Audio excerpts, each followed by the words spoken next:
Hey, Kat here. Somebody has viewed the tutorial I made on drawing in applets and had a question in regards to polygons. So I'm going to quickly explain to you how to use the draw polygon feature to draw a polygon. So firstly, a polygon is a figure, especially a closed plane figure, having 3 or more usually straight sides. So for example, a triangle is a polygon. It's a closed-in shape. It's got 3 straight sides in this case. That means it has 3 vertices. Now the question I was asked was how to draw the letter M as a polygon. So firstly, that can be done, except it won't look exactly as an M. Because a polygon is a closed shape, it will have a closed point at the bottom. With that in mind, I'll explain how we would go about creating this letter M. A polygon, so we have g.drawPolygon,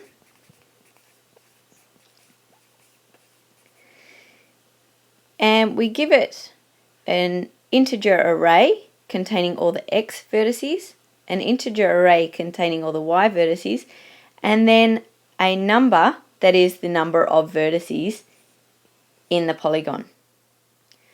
Let's start quickly with the vertices. We've got the bottom left corner, top left, the middle point, top right, and bottom right. So that means there's 5 vertices. That means that as I make my integer arrays with all the x points and then all the y points, they will each have 5 items in there. So let's say I create an array for all the x vertices. So I'll call it x, curly braces. So what it needs to say is if this is my screen, how far in are those points?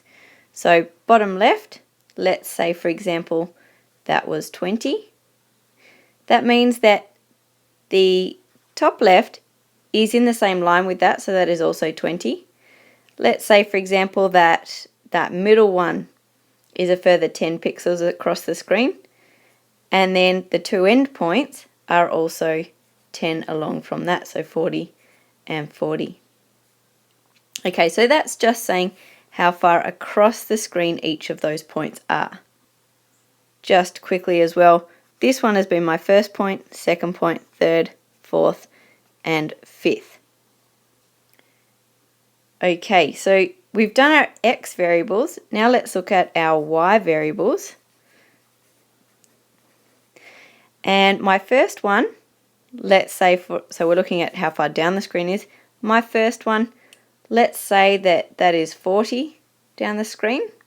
So I'm keeping this fairly square here. That means my number 2 is 20. My middle point is halfway between the two at 30. My fourth point is back up at 20, and my last point there is back at 40. Obviously you can change these dimensions to get the shape that you want. Now in my actual line of code, in my g.drawPolygon, I give the x array, and in the second one I give my y array. So let's quickly go to Eclipse and code this example. So looking in Eclipse, I've just created a new class called the letter M because that's the polygon we wanted to create. So what we looked at a moment ago was that we needed an integer array to contain all the x variables, and we gave them the values of, let me see, 20, 20, 30, 40, and 40. And then we created another integer array with all our y variables, and they had the values. They were 40, 20, 30, 20, 40.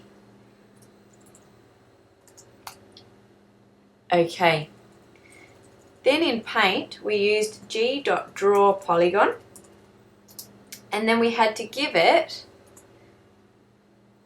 the array containing all the x points, the variable containing all the y points, and then we need to tell it how many points there are all up.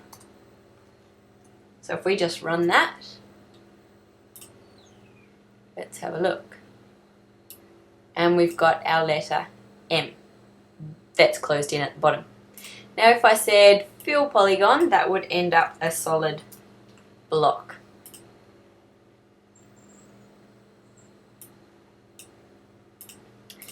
Okay, so remember that when we line them up like this, the 20, 40 is the first point in my letter M.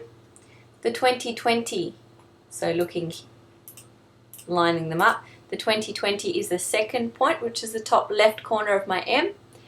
The 30 is that middle low point of the M. 40 is the top right, and 40 is the bottom right.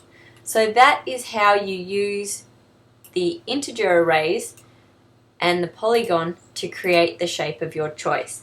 Remember that the number of vertices is always equal to the number of items in your array. Your X array must contain the same number of items as your Y array. Good luck with polygons!